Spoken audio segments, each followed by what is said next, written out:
everyone, welcome to Faithfully Living, where we learn how to study the Bible together. So if you're a student or a scholar or someone who's interested in learning more about the Bible and its context, the field of biblical archaeology offers a fascinating window into the past and provides beneficial insights into the world in which the Bible was written. So biblical archaeology is the field of study that seeks to understand the history, the culture, and the society of the ancient Near East as described in the Bible and related texts. So by combining archaeological and historical evidence with biblical texts, biblical archaeologists aim to create a comprehensive picture of the ancient world and deepen our understanding of the Bible as a historical document. So in this video, I'm grateful to share with you a conversation that I had with Erika Brown to unpack the past by learning about biblical archaeology and how it helps us to understand the Bible better. So before we get into my conversation with Erika, here is a little bit about Erika. Archaeologist, educator, content creator, nerd, mom, wife, and believer are many words used to describe Erika R. Brown. This once small town preacher's daughter and Army veteran is the representation the scientific community did not know it needed. Erika loves archaeology, especially that of the Bible, and her goal is to bring it to the culture. As an ongoing scholar currently seeking her PhD, Erika teaches college-level courses, small groups, churches, and seminars. And having found that Just So You Know production, Erika provides educational videos via the YouTube series Just So You Know, reaching 300 to 1,000 viewers at a time. Alright, here is my conversation with Erika. Hi Erika, welcome to the show. Hi, thank you for having me. All right, so I'm excited to talk about our topic, biblical archaeology. But before we get into our topic, could you tell us how you became a follower of Jesus Christ? Sure. So, I am a PK, grew up in church. So I was taught all the things. I was taught about God, the gospel message and salvation. But I was really just at first, I was just trying to ride in on my daddy's salvation. I don't know why I thought that would work. But it wasn't until I left home and I started to really understand the value of the gospel message because I was away from home. So I got to witness the truth of the gospel about sin nature, about who I was as a person. And that led to my desperation of needing the salvation I was taught as a child. And I don't have a salvation day. I don't have a day. I just know that after a while, I came to the full understanding of everything that I had been taught, that salvation comes through Christ alone. And I needed that salvation. And I just know that the Lord wooed me to the power and the beauty. The gospel message is very logical, but it's also so beautiful. And so I just know that over time I was drawn to that. It was in the early 2000s, I know for sure. My oldest son, had to be all of 2 when I really fully was like, no, Jesus is it for me. He's the only way for me. He's the only way I'm going to live or survive or anything like that. I really wish I had like a day. I love people to have a day. My husband has a day. I just knew the truth. I accepted the Lord, and that's the journey. It's not packaged well, I guess. Well, you remember when the Lord drew you, so you remember that experience. So, oh yeah, and I love it. I love that it did take the time because it was a wrestling. Because sometimes growing up in church, you think because you grew up in church that you're good, and I guess the Lord had to let me leave home to see that I was not. So, yeah. God does different things in our lives to draw us to Him. So that's a great thing. He know what He's doing. It's not His first rodeo. Yeah. Well, He's God, so like, right. Yeah, He's God. That's all we can say. Yeah. All right. Boom. So so let's define some terms here. So what is biblical archaeology? Okay, so biblical archaeology first starts with archaeology itself. Archaeology is all about learning about ancient cultures and ancient history or past, because there are some who do different forms of archaeology, but it's all about learning about the past through the things they left behind. And when we say things they left behind, that could be houses and buildings and monuments, but it's also pottery or fabrics or tools, or we've even got to the point where we're doing microbiology, microarchaeology, where people are looking at sediments and things like that. We're looking at all of these things that they left behind to learn about whoever the people were. So when we talk about biblical archaeology, we're looking at all the things left behind in all the areas associated with the Bible. So of course that's Israel, but that's also going to be ancient Egypt or ancient Turkey or Rome or ancient Mesopotamia. So that's what biblical archaeology is, looking at all of these different areas, and there are people who are experts in different areas, but they're just looking at all of these things to learn about the ancient world or the cultures and the history of everything that surrounds the world of the Bible. And that's really all biblical archaeology is. Okay. So just kind of a side note, like how did you get into biblical archaeology? Like what led you down that? Girl, Bible study. Mm, I was studying my Bible. I've always been an avid reader, um, but I am an engaging reader. hmm. And so I had gotten real serious about reading my Bible. And I was like, yes, Lord, I'm going to read this Bible. I'm going to show up, right? So I'm reading the Bible. And like one examples I always talk about is, the narrative of Rachel and they're leaving, um, Rachel and Jacob's leaving Laban, right? Am I saying the right names? I get them Yeah, mixed up.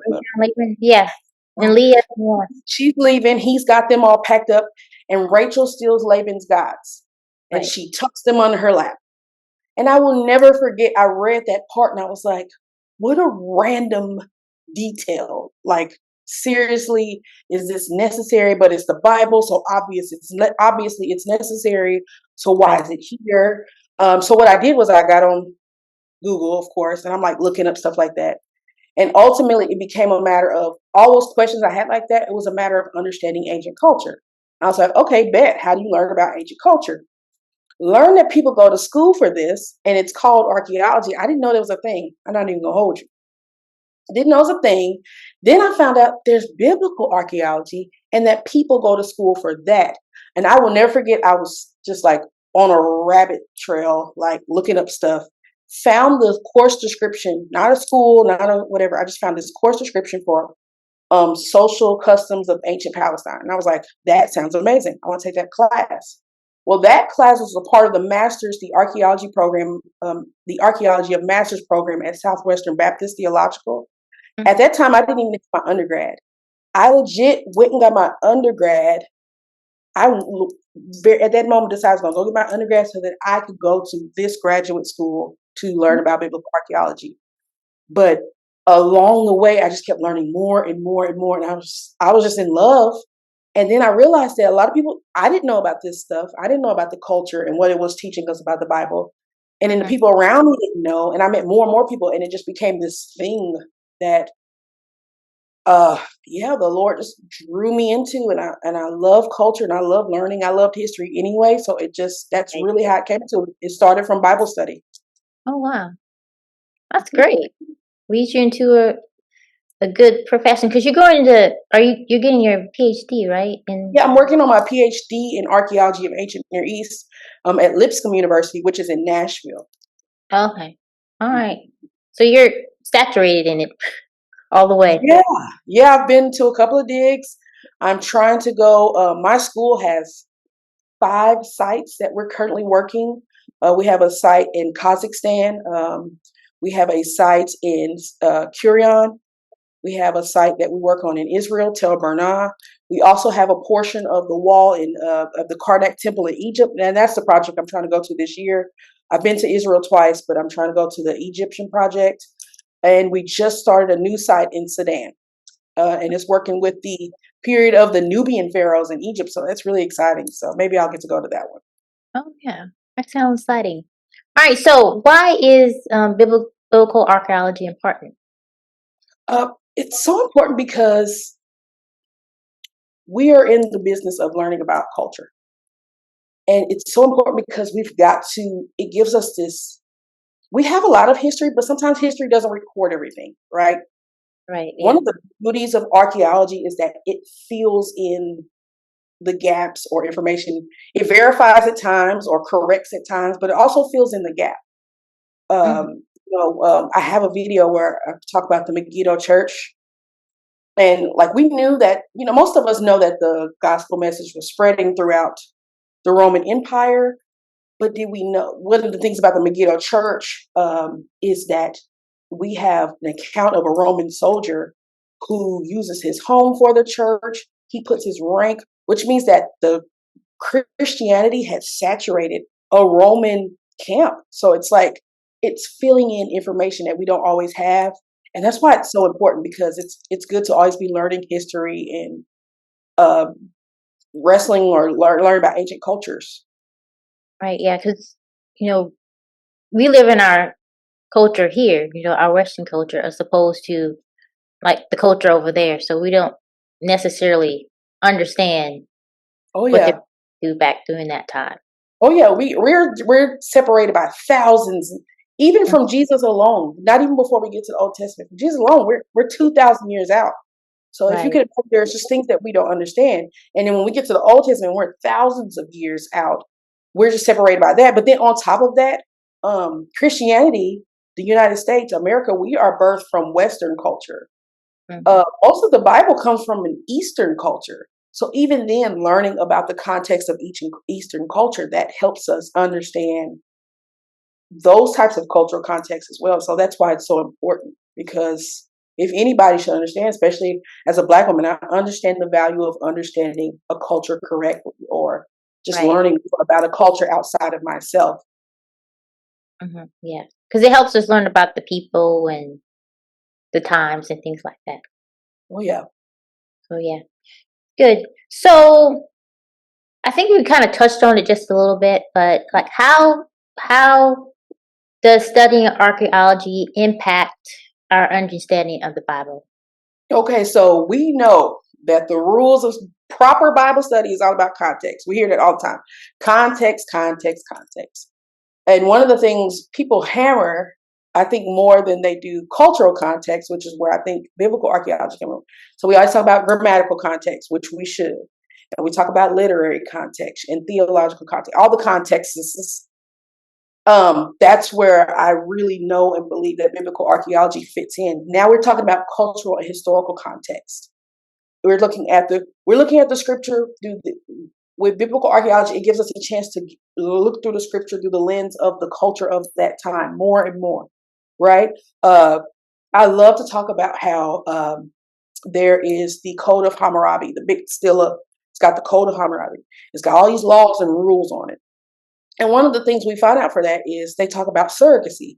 Now, this is some years before Abraham, but what we learn about in the culture is surrogacy, the way Sarah asked Hagar to be Abraham's baby mama. Sorry, Mhm. speak scholarly sometimes. The way Sarah asked Hagar, he was like, hey, use her. That was the culture.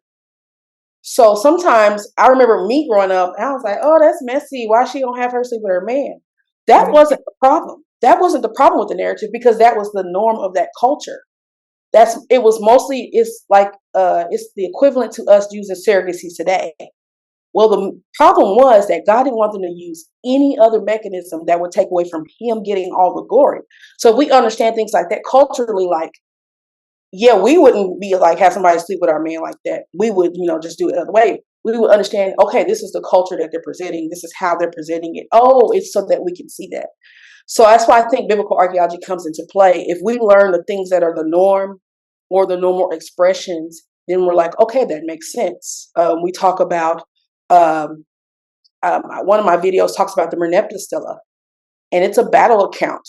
Well, one of the things we learn about from that battle account is in ancient cultures like that, like Merneptah, which also falls in line with the time period of Joshua, the book of Joshua, is when you give a battle account, you use this hyperbole or these very, very exaggerated statements. That was the norm.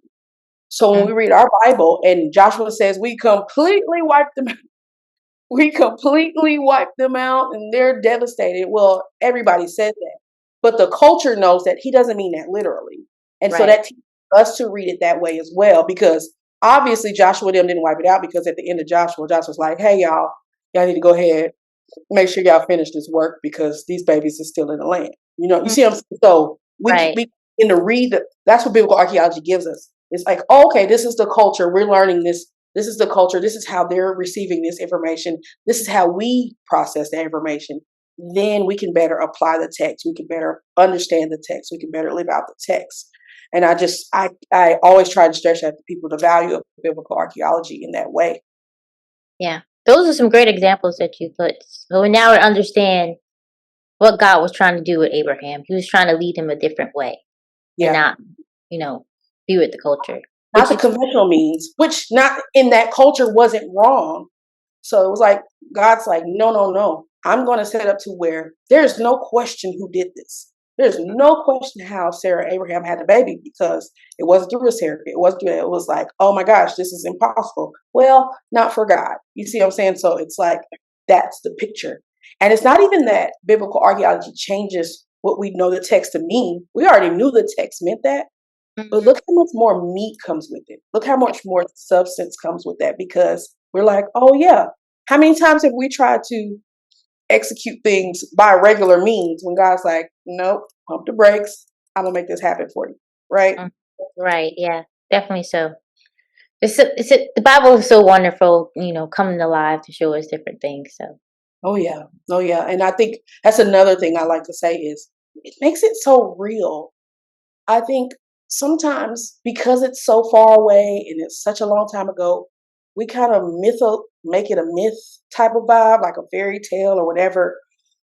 But with archaeology, we can see these are real places and these are real situations and these are real people. And it's like, oh my gosh, these are real things happening. So it makes it real. And because it's real, I can connect with it more because it's not a myth. It's not a fairy tale. It's not this random scenario. It's real people, real situation. And now I know that I'm a real person. God's real. He works with real people in real situations.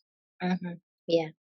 All right. So let's get to like some real life examples. So what would be like three archaeological discoveries, like their significance and how they provide like value to our history and culture Yeah. of the biblical world?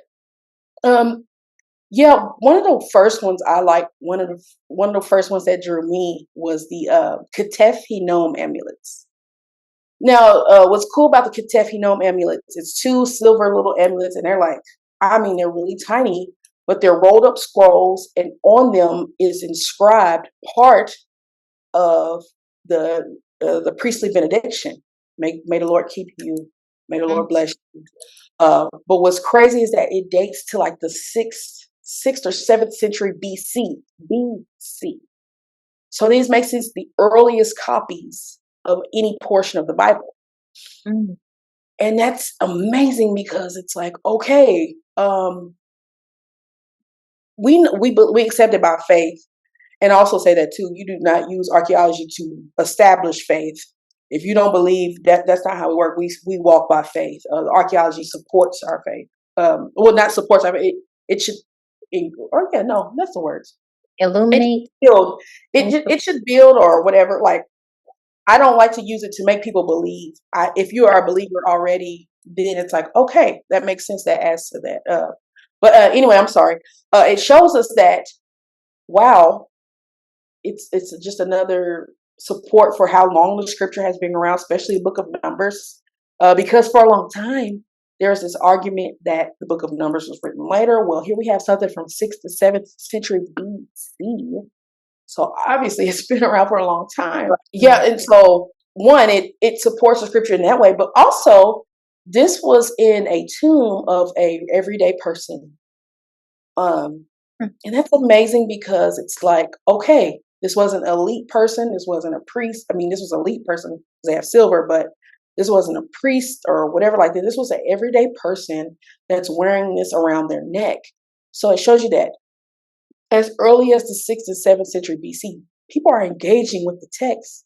People are putting this meaning on the text. We're looking at how if they're weighing around it, are they using it as a protective spell, or are they just using it as some type like that?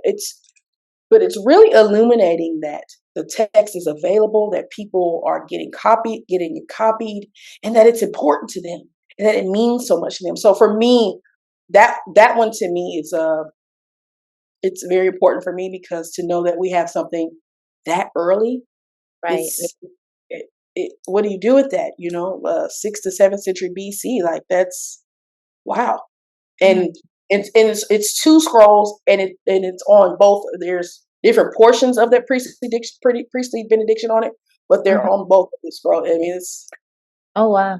it's beautiful, and both of those are on display at the Israel Museum in Israel. So if you ever get to go see that, they carefully, I mean, it took them a long time to unroll them, but it's amazing. It's written in the ancient form of Hebrew, so that's also important, because sometimes we're looking at how Hebrew has changed over time, but that's one of the most important ones to me. Oh, wow. That's a good one. The second one I like to talk about is the Crucifixion Bone of Givat Havmatar. Now, before the discovery of this bone, we had no physical evidence of the crucifixion. We knew about it through writing. Many ancient writers have talked about it, and of course the Bible talks about it. Yeah. But we didn't have any physical evidence, any physical information about the crucifixion. So this bone was found in like 1960. I think I said that in my video. And what's amazing is that it's the bone with the nail still inside the bone of this crucifixion victim. And it's like, whoa, okay. And what's great about it is because not only does it, like, okay, the person was nailed. It's a foot bone. It's the heel bone. But what's interesting about it is it's nailed from the side of the foot, not the front. Most of the time Jesus is depicted with his feet like this. Well, this one's the nails on the side. So that means that Jesus would have had to be nailed to the side of the beam, his feet to the side of the beam. And that's when I tell you that, first of all, again, supporting scripture, we already knew facts. But it's correcting misconceptions we've had about the crucifixion, because we were left to our imagination. People are left to their imagination. It's correcting that, but also, as I understand, the heel bone is one of the softest bones of the foot bones. And it's really painting a picture to how excruciating the crucifixion was. I mean, like, to see a bone with the nail stuck in it, that means that the nail bent. The reason they usually reuse their nails. That's why we don't usually find them. Nails usually reused in ancient cultures, but this one, no, it's stuck in the bone.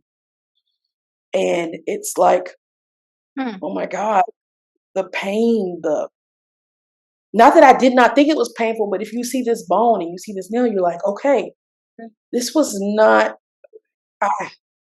Yeah, not a pretty sight. that means his feet are nailed separately on the side to the beam.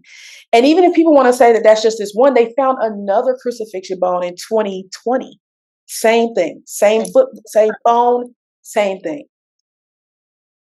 Wow. So it makes it come to life in a way that, especially as a Christian, I'm like, what a sacrifice, what a willing sacrifice.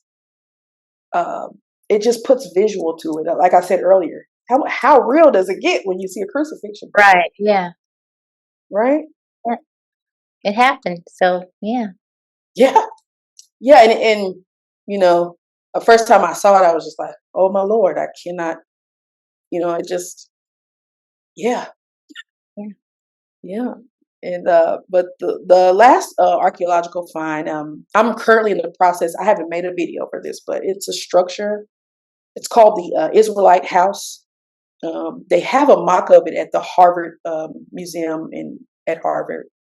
But what's important about this house is we find these houses only in the territory where Israel lived. We find these houses only during the time that Israel occupied, like ruled the land, not when they occupied, they've been there, but only from the time that they ruled it. And after that, we don't see it anymore. So after they get exiled, we don't see this house anymore. And we find hundreds of these houses. But what's important about this house is it teaches us so much about the culture, about the everyday person. We know that the animals lived in the house. We know how they lived with the family. If it was 2 stories where the family was on top, they did a lot of things on the roof, which explains narratives like David and Bathsheba. A lot of times, well, when I was growing up, she was accused of why is she outside taking a bath. Well, one of the things we're learning is that they did activities like that on the roof. That's normal. She was not wrong. She was doing, and the Bible even really kind of supports that. She was doing her ritual cleaning. She was doing her thing. She was minding her own business. And David was the problem. But when we see houses like that, we can see how this is taking out. They have steps on the side of the house. They kept the animals inside. They're at night to help with warmth and theft. There's so much that we're learning about the ancient Israelite culture. Honey, when I tell you we find so many of these little idols Oh, that wow. house, yes. We see what type of idol worship is happening. Yeah, it's a thing. Oh, wow. Um, yeah, yeah, we find a lot of these little idols, which is, something that we see talked about in the text, supporting the text again, but we're seeing what that looks like. Mm-hmm. Uh, it's fascinating. It is. These houses are amazing. They teach us so much about the everyday man, and also too, it puts perspective on where the animals came from. Like if they had animals in their house when they had to do their sacrifice, their yearly sacrifices and things like that, those animals are coming from within these homes. Like it's an awesome figure. It's a part of my primary research, the structure, but I really want to make a video where people understand the everyday life Right. Yeah. of ancient Israelite, even in terms of being a woman. One of the things we know about these houses is that the women ran this house, but not from a post-industrial perspective. Sometimes we're still, again, I talk about how we don't look at through the lens of that culture. We're post-industrial, so we've got machines. We can go to Walmart to get bread. We can go to Walmart to get fabric, even if we're making our clothes. But I'm not making my clothes. I'm going to go buy the clothes. But what happens in these homes is the women run these homes. So they're processing all the grain, storing the grain, processing the food, storing the food, delegating the food, handing out the food, processing the fabric, shearing the sheep, processing that, turning that to wool, doing all those things. They're running all of the things in the house. So even that dynamic of understanding women's relationships and women's roles within the context of ancient, it's insane. Like this house is amazing. So it's again shaking that narrative because for a long time there were misconceptions about what it meant to be a godly woman, what it meant to follow God from the examples of the Bible. Well, sometimes we're putting our Western Mm. notion versus what was really happening. Right. Yeah. So these are important discussions to have because this is not contradicting the Bible. It's just us putting things on the Bible that was never there because we didn't understand the culture. We didn't understand the movement. Right. We didn't know. So yeah. Yeah. All right. Well, you mentioned your channel, so tell us about that before we kind of Yeah. wrap up. So I have a YouTube channel called Just So You Know. And all I'm doing is introducing people to the world of biblical archaeology. I'm talking about different artifacts. I'm talking about how these artifacts relate to the world of the Bible or the history of the Bible. It's just a way to introduce people to this world and maybe encourage people to dive deeper Mm. to one, appreciate the Bible, or appreciate the culture of the Bible, or appreciate the history of the Bible. And that's what my channel is all about. And just enjoying the Bible and enjoying that, what comes from that through biblical archaeology. Yeah. And I found your videos very helpful, so keep them up. Yeah. All right. So to kind of wrap up, could you tell us like a Bible study tip that is helpful to like studying and understanding the Bible? My strongest tip, and I kind of talked about this, is put yourself to the best of your ability. There are so many resources available, and I've got a few examples, but as best as you can, put yourself in the world of the Bible when you're reading the Bible. Before we talk about, which I think the Bible does speak to us today, But before we get to that point, put yourself in that context, in that world, because I think you'll get so much more from it once you understand how the original audience was taking it, how the original audience understood it, and then also how they would have applied it. That then demonstrates how we apply it, because we understand the world in which these texts were birthed, the world in which these texts came forward. And it's no different from how we do things now. It's like I told someone, as a Black woman born of the hip hop culture, it is really sad when people take a hip hop lyric and say, oh, it means all these things, because they're putting these meanings on it. And you're like, no, that's not how that works. That's not the culture. It's the same thing with the Bible. The more we can put ourselves in the culture, and I know again, we're far removed, and so sometimes that's hard, but there are tons of resources now. The World Wide Web is amazing. Google knows a lot. Of course, my channel, and there are others as well, but for Bible study, to fully appreciate it, try and dive into the culture and the world of the Bible. Mm-hmm. Well, that's a great tip to help us understand as we study the Bible. Yeah. So Erika, thank you so much for being on the show and allowing us to get into the world of the Bible through biblical archaeology. Yeah. Thanks for having me. This is awesome. So I hope this video was helpful for you as you learned about biblical archaeology and how it contextualizes the biblical narrative within the larger history of the ancient Near East and provides us with a deeper understanding of the world in which the events of the Bible took place. Go check out Erika's channel. Just so you know, I'll put a link into the description. You can learn more about biblical archaeology. Thanks for watching.